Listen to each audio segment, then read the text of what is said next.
Krásný den v novém roce vám přeji a chci vám srdečně popřát, abyste nejenom v tomto roce, abyste byli vnitřně svobodní a tedy i šťastní a tím pádem i zdraví. A já vám přináším zprávy ze zasedání zastupitelstva města ze dne 16. prosince od 5:30 v kulturním domě. Opět připomínám, že je to podáno z mého pohledu, to, co mi přijde důležité a hodně se tam vlastně odráží se tam hlavně především moje názory. Je to proto, abyste věděli, jak se k tomu stavím já jako vaše zastupitelka a je to i proto, abyste věděli, co se vůbec ve městě děje, pokud nemáte čas se dostavit na zasedání nebo pročítat sociální sítě, kde kolegové taky určitě vás informují, tak je to jeden ze způsobů, jak vám chci předat ty informace. Protože, co si budeme povídat, je to o nás všech, toto město. Nejenom o nás zastupitelích a radních a úzkém vedení. Tak, jdeme na to. Rozpočtové opatření 2020 pro rok 2025. Důležité téma je mateřská škola, druhá etapa, novostavba, která už probíhá, už velká část už stojí, nebo už je ve formě, už to vlastně pokročilo. A spíš se pojďme podívat, než na to, že 39 milionů půjde pro tento další rok na tuto stavbu, tak se podíváme, kolik tato stavba bude stát celkově. Celkově náklady na druhou etapu činí 65,5 milionů. Z toho máme přislíbenou dotaci z ministerstva 50,5 zhruba milionu.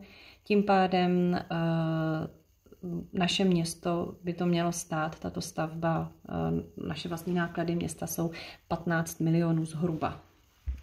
Tak, další v rozpočtu, co se odráží, bude probíhající rekonstrukce v Zušce, v základní umělecké škole. Bude tam probíhat rekonstrukce vstupu a vnitřních dveří. Bude to souviset i se schodištěm a schválili jsme v rozpočtu na to částku 3 miliony 700 tisíc korun. Bude docházet taky k nákupu pro hasiče automobilu za 2 miliony 200 tisíc. V rozpočtu se odrazila i částka 6 milionů, která bude na ulici Jiráskova, bude pokračovat se na tou ulicí. Rekonstrukcí pak tady máme nákup hotelu Bor 4,5 milionu, to se k tomu ještě vyjádřím, tento bod ještě rozvedu. A v rámci participačního rozpočtu tvoříme Třebechovice, byla vyčleněna slíbená částka 1 milionu. A dojde také k úpravě areálu branky objektu A za 9,6 milionů a je to ten objekt u vjezdu. Tak částka 2 miliony 27 tisíc korun bude určená na územní plánování našeho města. Tak, čili disponibilní prostředky na účtech k 31. prosinci 2024 činily 39 milionů korun. A jenom připomínám, že rada může do částky až 250 tisíc rozhodovat, jak s tím naloží bez souhlasu zastupitelů. Tak, vyjádřím se rovnou k tomu nákupu hotelu Bor.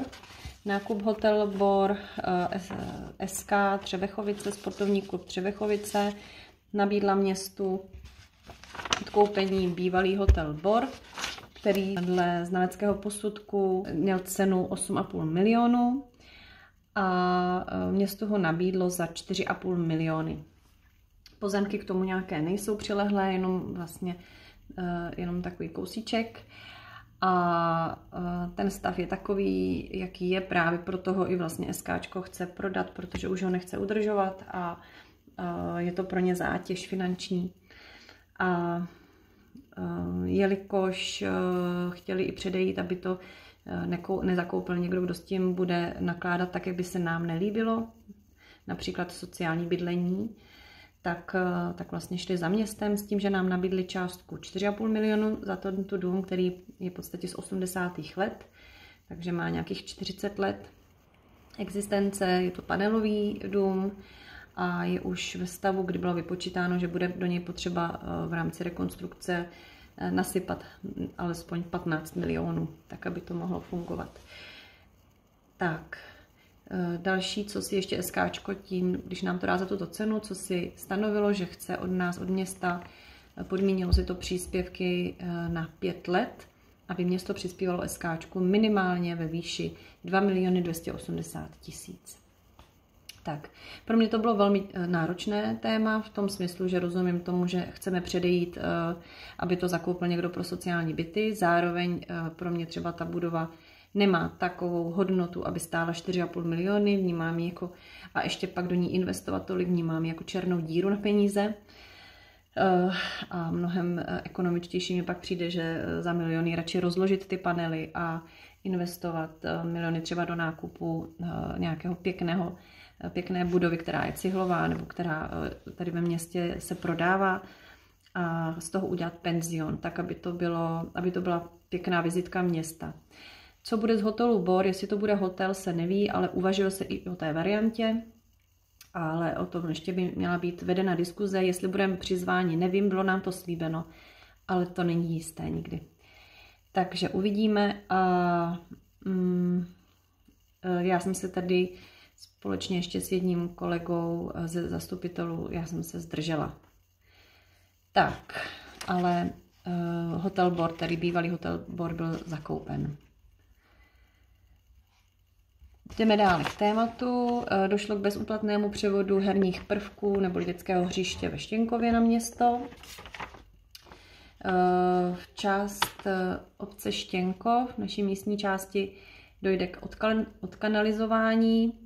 Je to díky investorovi soukromému, který, i když už měl své plány, jak odkanalizovat ty velké parcely, které jsou už určené k zástavě a budou zastaveny, tak toto zjistil kolega Kramář a podařilo se mu, i když nejdřív ve vedení města k tomu úplně jako na něj hleděli trochu tak nějak, ale kolegovi Kramářovi se povedlo přemluvit toho investora, abychom našli cestu společnou i pro město. A podařilo se, město se s investorem domluvilo a bude 50% přispívat na projektovou dokumentaci a 50% pak na skutečně doložené náklady a část Štěnkova tedy bude odkanalizována. Společnost Matrix chtěla odkoupit od města pozemky v okolí své fabriky, ale jelikož je vydána stavební uzávěra, tak jsme pozemky neprodali. Došlo také k odkoupení pozemků velikosti zhruba 7300 m2 za Sokolovnou. Sokolníci se totiž dostali do finančních potíží a potřebovali velmi rychle řešit tyto finanční potíže a rozhodli se, že prodají pozemek za Sokolovnou, že si ponechají volejbalové hřiště, ale za těmi volejbalovými hřišti, že celou tu část prodají. A znalecký posudek činil na tyto pozemky 5 840 000 a městu to nabídli za 3 300 000. Já jsem se zdržela z toho důvodu, že se mi to nezdá adekvátní od nás, od města, jim dát 3 300 000. Myslím si, že by peníze mohly využít ještě na rekonstrukci další, ale chápu, že tam mohou být i nějaké nesrovnalosti mezi sokolníkama a nechci do toho šťourat, nechci tomu vlastně bránit, ale to zdržení vlastně vyjadřuje moje, že mi to vlastně z úcty, tak jak sokolníci nabili těch pozemků a kolik to stálo úsilí ty první sokolníky, aby obhospodařili a starali se o tyto pozemky, tak i z úcty k tomu a ta hodnota je vysoká jejich, tak mi to prostě nepřijde adekvátní, abychom my jako město jim zaplatili vlastně skoro polovinu. Tak, jdeme dál. Ale nákup pozemku se ano, město to odsouhlasilo a budeme kupovat od Sokolníků, tedy ty pozemky. Pak tady máme téma podpora Třebechovického města, Třebechovické muzeum Betlému dostává podporu od města na rok 2025 hruba 9 milionů, necelých, takže 8 milionů 993 tisíc. A máme tady, ještě bylo navýšení vyrovnávací platby o 152 tisíc na projekt na separační dvůr. Tady jsem se zdržela, protože já stále jsem, i když rozumím, že ten separační dvůr bude určitě skvěle zhotovený, bude vypadat báječně skvěle, ale nelíbí se mi to umístění a to říkám od začátku a myslím si, že to je nešťastný, že v centru města, tak malého města, v centru města, že si prostě necháme vybudovat palác separačního dvoru. Mně to přijde opravdu hloupý. Je to prostě bezkoncepční pro mě. Nestaví se, smrady se vlastně nestaví do centra a ještě k tomu to je v blízkosti školy, v blízkosti kulturního domu. Prostě pro mě to je úplně kocourkovské řešení.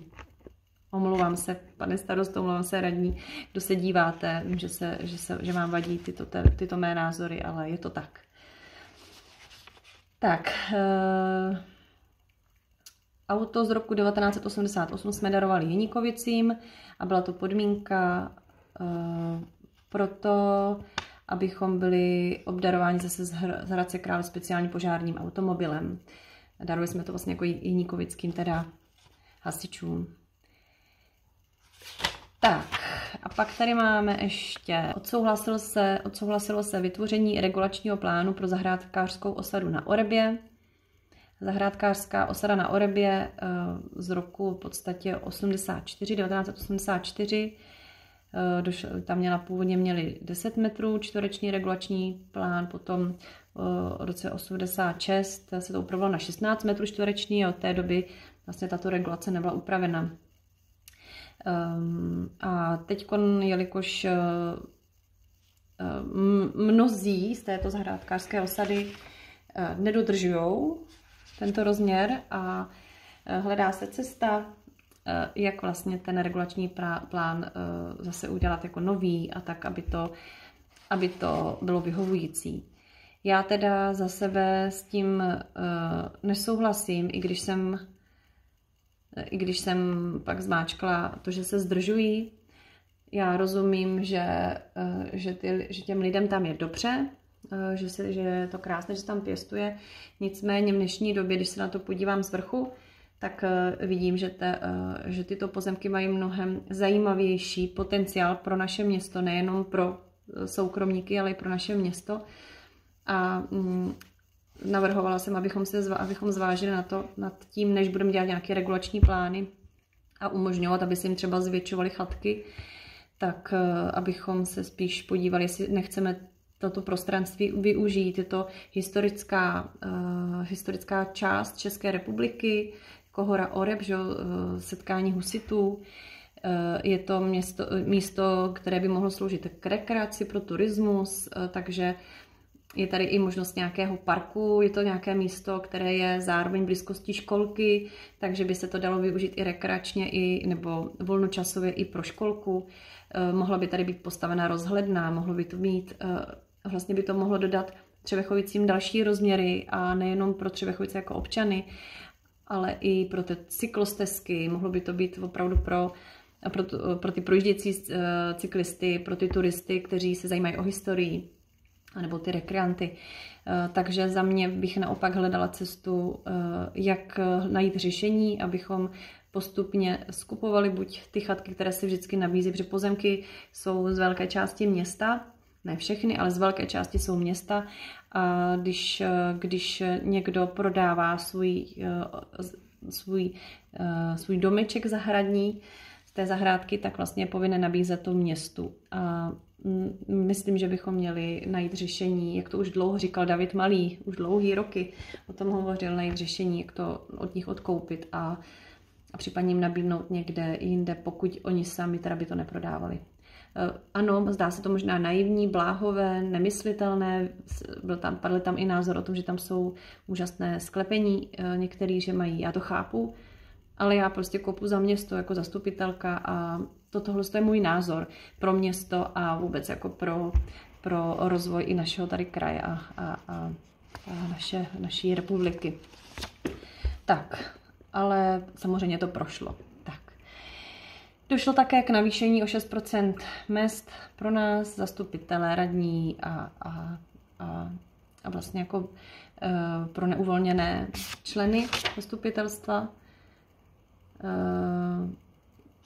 A já jsem se zdržela, protože my jsme vlastně v březnu už odsouhlasovali nějaké navýšení a rozumím, že jsme se tehdy domluvili, že když bude vlastně z hůry dáno, že se navyšují všem v celé republice ty platy, ty mzdy, takže že prostě už půjdeme podle těch procent a letos padlo 6%, že se to navyšuje. Já to chápu, že jsme si to řekli, mně jenom přijde takový nefér vůči vám, když už v březnu jsme to navýšili, tak ještě ani neuplynul rok a zase to navyšujeme, takže já jsem se z toho důvodu zdržela, protože jsem chápala ty kolegy, že jsme se na tom tak domluvili, že budeme navyšovat, když se bude navyšovat v celé republice, ale přijde mi to takový vlastně vůči vám takový jako hamižný, nebo jak to říct. I když vím, že kolegové určitě taky pracují zodpovědně, jak nejlépe umí každý, taky se snažím, ale prostě zdržela jsem se. Měli jsme tam i bod opět odměna panu starostovi a sice 86 188 korun. Já jsem byla jako jediná proti, 8 zastupitelů se zdrželo a 11 bylo pro. Tuto odměnu pan starosta, čili návrh prošel, pan starosta dostal odměnu, ta částka byla navržena a tato odměna byla navržena panem místostarostou Jechem za to, jak se krásně postavil ke krizi v mateřské škole a jak vyřešil všechnu tu kolizi, ať už s přesouváním dětí v rámci rekonstrukce teď a ať už tím, že paní ředitelka odešla nečekaně, tak jak to všechno vyřešil. A pak tam byl důvod, že nás stmeluje a že je vidět, že díky němu teď město vzkvétá. Teď, abych tohleto poslední neřekla špatně, když tak se podívejte, prosím, a doporučuji rovnou všem, poslechněte si záznamy ze zastupitelstva, abyste mě nechytali za slova, protože je lepší, když to slyšíte, co vás zaujíme, nějaký bod, co vám tady shrnuju, tak si klidně ho poslechněte. Je to k dispozici na třebechovice.cz. Tak, nebo když to nebudete moc najít, tak se mě zeptejte, já vás ráda nasměruju. No a já jsem byla proti, protože já mám přesně opačné informace o těchto tématech, za který byl odměněn, ať už od těch zaměstnanců, anebo třeba rodičů v rámci mateřské školy. Takže já jsem byla proti. Ale pane starosto, přeju vám hojnost financí, tak jak je vám třeba, nebo jak potřebujete. Tak, a to je asi všechno z toho programu daného. A potom v různém vystoupil pan Šalanda, vystoupil tam už na druhém zastupitelstvu, já už ho proto zmiňuji. On sám tam je i takto zmiňován, takže jeho jméno takto veřejně říkám. A nás informoval už podruhé, že došlo k rozporům, k pochybení v textech územní studie T40 a T41. Jestli už to vedení města nějak řešilo, v tu chvíli na něj reagovali, že už to zrovna řešili, takže já se k tomu více vyjadřovat nebudu. Pokud vás toto téma zajímá, poslechněte si to ze záznamu hlasového. Pan Šalanda mluvil na mikrofon, tak si to poslechněte, o jaké téma se jednalo. Jednalo se o téma hlavně jako záplavového území, o stanovení záplavového území v rámci lokality T40 a 41. O to, že tam město to nemělo zadaný, že to je záplavé území a pak se během těch let změnilo od Povodí Labe označení, kde to záplavé území je a prý se stalo toto území a ono to tam dosud v té územní studii není zapracované a má vlastně obavy. Má obavy o své a předpokládám, že tam asi bydlí. Tak, potom vás máme vybízet k tomu, že vznikla nová aplikace v rámci Munipolis, toho mobilního rozhlasu, co byste měli mít již v mobilech. A sice aplikace Podněty a závady, kam můžete napsat nějaké hlášení, co se kde ve městě děje, co nefunguje, ať už osvětlení, ať už kanalizace, ať už nějaký nepořádek, ať už nějaké potíže. Zešlo to, jestli jsem to dobře zavnímala, ten chod těch informací, tak to zešlo vlastně ze strany pana Ondřeje Šimona, zastupitele kolegy z opozice. A vlastně zjistilo se, že to velmi jednoduše lze, že za to nemusíme nic platit jako město za tuto aplikaci, takže pokud máte víte o nějakých závadách, můžete to hlásit zde a tam je přímo pak propojený, kdo to má řešit a i vidíte ten proces, jestli už se to řeší a kdo to řeší. No a taky na podnět teda opozice vzniklo i tlačítko na webu města třebechovice.cz, tlačítko pro územní plán, abyste viděli, kde se zrovna nacházíme, co se odehrává. Ono tam sice to tlačítko je, ono tam už jsou nějaké materiály, ale dosud tam teda není to, co bychom si přáli, aby tam byla ta chronologie, abyste věděli, za jak dlouho se to bude vypracovávat, kdy se co schválilo, jaký je předpoklad, jestli ještě rok, 2 roky.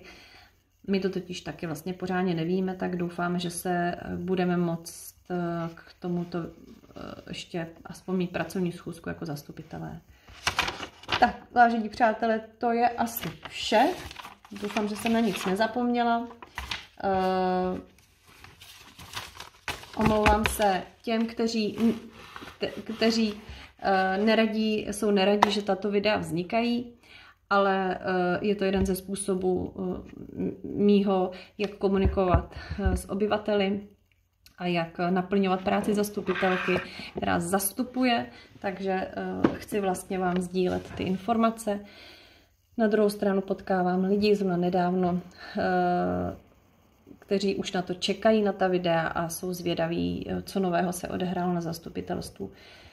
Já vás vyzývám k tomu, vybízím, abyste chodili na zastupitelstva. Je to mnohem lepší, protože samozřejmě, když vám to tlumočím, máte to pouze z mé strany, máte to nějak tendenční ode mě a máte to i emočně zabarvené ode mě, máte tam, je to určitě i neúplné, takže vám doporučuji udělat si jednou za 2 měsíce na třeba 2,5 hodiny, někdy to jsou 3, i kdyby na hodinku si prostě přijít poslechnout, abyste věděli, co se ve městě děje. Nebo já osobně jsem ráda, když tam přijdete a klaním se všem těm obyvatelům, kteří mají tu odvahu a pak přijdou k mikrofonu a sdílejí nám své názory, potřeby a to, co je zrovna třeba pálí a potřebují něco pomoct. Přeju vám všem, nám všem, abychom mohli otevřeně spolu komunikovat a sdílet a být v respektu i to, že máme každý třeba jiný názor, ale že je to v pořádku, že tím vlastně můžeme dávat i impuls, jak posouvat naše životy a naše město dál kupředu. Mějme se tedy krásně. Nashledanou.